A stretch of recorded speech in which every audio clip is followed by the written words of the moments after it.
All right, so it's Mike, and I'm here with Mark from Periphery. How are you doing today? Good, man. How are you today? I'm doing good myself. So, Summer Slaughter is well on their way. How has the tour been going so far?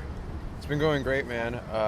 All the bands have been amazing so far. We sort of felt like the odd one out when the tour started, because I guess you could say we're sort of the tamest band on the bill. We have melodic singing. Everybody else is kind of a death metal band, with the exception of Veil of Mai and Between the Bear to Me. So yeah, I mean, but all that being said, all the bands have been extremely kind to us. It's been awesome. Feeling like you're the oddballs of the tour. Have the crowds taking you guys well? Yeah. I mean, that was also one of our concerns too, with such a heavy lineup, us sort of being the outliers, so to speak. We were sort of afraid of having that whole classic Slayer issue happen. Opening bands open for Slayer, the whole crowd just stands there with their fingers up chanting Slayer. We were kind of fearing something in that element, but it hasn't been like that at all. The crowds have been amazing to us. Yeah, not one mediocre show. It's all been great. All right, that's awesome. Yeah. And have you toured with any other bands on the bill? Yes, we have toured with Veil before, and I believe that's it. Yeah. Before I joined the band toured with Veil several times. Yes. All right, and people on previous tours for Summer Slaughter have said that Summer Slaughter is basically metal summer camp. Do you feel that the same way? Totally. Yeah, we've been calling it that from day one, thinking we were the clever ones that came up with it, but I guess other people have been saying it for years. But it definitely is. It's the really hot weather. It's like 9 bands just grilling every day, just drinking beers in the daytime. It's really just, I mean, I hate to say it's a big party, because that sort of implies that there's no work being done. There's a ton of work being done, and there's a lot of stress involved when you have a 9 band or 8 band club tour. There's a lot of logistical stress, but at the same time, I mean, with the vibes that we have going, you can't really not say it's a party, man. It's been fun. All right, that's good. And who do you feel has impressed you the most throughout this tour? Oh, okay. Because I know there's always one band that impresses everybody. Well, I guess in multiple ways. So I have a couple here. So I guess the tightest band on this tour, just like with the most, it's just insanely clear guitar tone and the tightest performance, has probably been the Faceless. The Faceless has been absolutely tremendous on this tour, and I had not seen them with their new lineup, with their new guitar player Wes, who's one of my best friends. They've been tearing up every night.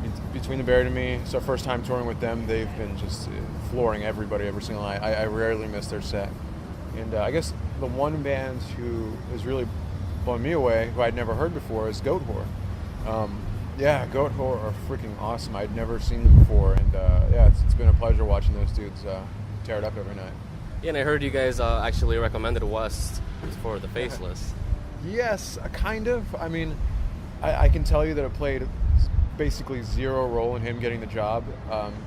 He sort of got that job himself, sort of knowing Keane, jamming with Michael Keane over a year ago. So yes, what we did sort of like speak his praises when his name was thrown about the candidacy, but we had nothing to do with him getting that job. That was just Wes being an amazing person and an even better guitar player. All right. And so a bit ago, with one of the stops that you guys had, I think about 2 weeks ago, there were some threats that put the show to a halt. What was going on there? Yeah, we were in I want to say Tampa, Fort Lauderdale, one of those. Sorry, this is going to sound stupid. One of the Florida dates, basically. Somebody sort of delivered like a death threat to Job for a Cowboy. They said they had a gun or whatever. They said they were going to shoot Job for a Cowboy, and that was really fucked up. We'd never heard anything like that happen before. Even talked to some of the veterans on the tour. Dudes have been doing it for a while. Goat Whore, been touring longer than any of us had. They'd never seen anything like that happen, and yeah, it's just an ugly thing. You never want to see anything like that happen. And of course, the whole show came to a halt for like an hour. Had to kick everybody out from the club. Had to scan everybody, like with metal detectors coming back in. Everybody had to cut their set short. It was just a big mess, and it's just like there's no room for that in music or anything else. It's stupid behavior. It's just like lowest common denominator. Just behavior that sort of ruins it for everybody else. Yeah, because after the whole Pantera thing, we just have to take that kind of stuff serious. I know there are a bunch of bands on the bill and fans that I heard wanted to cancel the show because of that. Like that's still so fresh in our minds that you can't really take a chance with it. Yeah. All right. So on a lighter note, Periphery 2 came out not that long ago. how excited are you about this album? Oh man, it's the most proud I've ever been of anything music related I've ever done in my life. We're all very happy with it, and we're all very happy with the way it's been received so far by the press, by our fans, and everything like that. We're immensely proud of it. It's something that we worked on all completely together as a collective unit, you know, and that's not something that a lot of bands can say in this day and age, you know. Yeah. So how did the writing process begin for this album? Well, it started mid last year. We all got together and we had a bunch of demos for the album worked out. And we got together a track list and we said basically these are the 14 tracks we're going to put on the album. And we compiled it. Basically recorded the album once before we really recorded it. We recorded it like in a sort of demo form in Misha's studio. And then when time came to record it for real, we went and recorded it with Taylor Larson in his studio, Oceanic Studios. But writing it was a very organic process. We all got in a room together and sort of did all the pre-production as one and as this one unit, and then recording it took a long time because we had to do it between tours. But yeah, I mean it came together very naturally. All right. And the new album, what I took out of this album, because I listened to it a few times, because I do really like this album, because it's probably one of my top 10 of the albums this year, actually. Yeah, so, cool, but what I took out of it is that with your sound, it has more of a crunch to it. How long did it take for you guys to get that kind of sound? Oh, a long time. So I guess for the record that the album, probably from like day one of going into the studio, day one of recording the actual album, I want to say probably took maybe 7 months or something like that. It was a long time. We spent a long time dialing everything, dialing in drum sounds, guitar tones, bass tones, getting Spencer's vocals right. We spent a long time getting all of the nuance and all of the really, really specific things right, because we figured, the sophomore slump is something that musicians are always aware of. It's a cliche thing, second albums are always at risk of letting people down. So we sort of wanted to build things from the ground up, quality from the very beginning, and just sort of take our time and not worry about a deadline or anything like that. So we took our sweet time, but I'm really happy that we did so because of feedback like that. We're all really happy with the way all the guitar tone came out. The drum sound. I think the drum sound for me is one of the most impressive drum sounds I've ever heard on a metal album. You can thank Taylor Larson for achieving that. And has the band always been dead set on having 7 or 8 string guitars?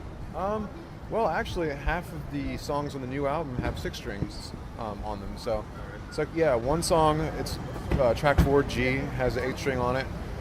About half the songs have a 6 string. The rest are 7. So we like to mix it up quite a bit. It's pretty inconvenient in terms of bringing all these guitars on the road. It's a pain in the ass, to be honest, but it's something we sort of like to mess around with, like the 6, 7, and 8 string are all different instruments in my mind. It's not just like tacking one string on.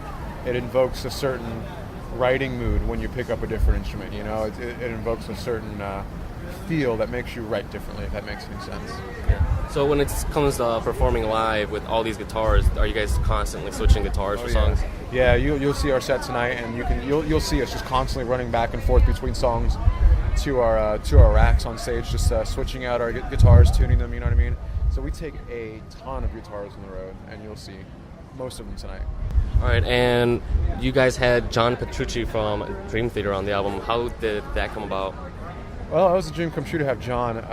He and Dream Theater took us on tour in January and February, a tour of Europe. It was a 5-week-long tour. And on that tour, we got the idea to ask John if he would be interested in doing a solo. And from the onset, he said yes immediately. So the last show of the tour was in Luxembourg. And then he and our other guitar player, Jake, got in a hotel room. And they recorded the solo over an afternoon. And Jake sort of co-produced the solo and everything like that, sort of gave him ideas and everything like that. But they did it all in one afternoon in a hotel room in Luxembourg. It's pretty cool the way it came together. All right, and I'm pretty sure you guys get asked this question a lot, which I'm just going to throw it out anyway because I want to get an answer myself. How do you feel when people just start tossing the term "djents" around? Yeah, I know, pretty cliche, but it's all right. It's always somebody that's reading the magazine always wants to know. Totally, and that's understandable. I mean, djent to us, we don't really look at it as a style at all. We sort of like to have fun with the term, like we had a tour a year and a half ago called League of Extraordinary Gentlemen with a DJ at the end of Yeah, I Gentlemen. believe that was like last summer. Yes, it was last summer in Australia and in the winter before in Europe. So it doesn't really, we don't really think one way or another about it. I choose to just sort of look at it as kind of a joke. To me, it's it started as the palm muted guitar sound, the gent sort of thing. When you start using it as sort of a style, as a term to throw around describing a certain genre of music, that to me is just like, okay, well, what does that really mean though? Like, when you say something's a metal band, you know exactly it's a metal band. It's a broad umbrella term. When you say something is gent, it's like, what does that mean? Like, I've heard us called gent, I've heard Tesseract called gent, I've heard Animals as Leaders called gent, I've heard Scale to Summit called gent, I've heard all these bands called gent, but like we all have so little in common in certain ways. It's just like that's when it becomes flawed, in my opinion. I don't really like to think of it as a genre.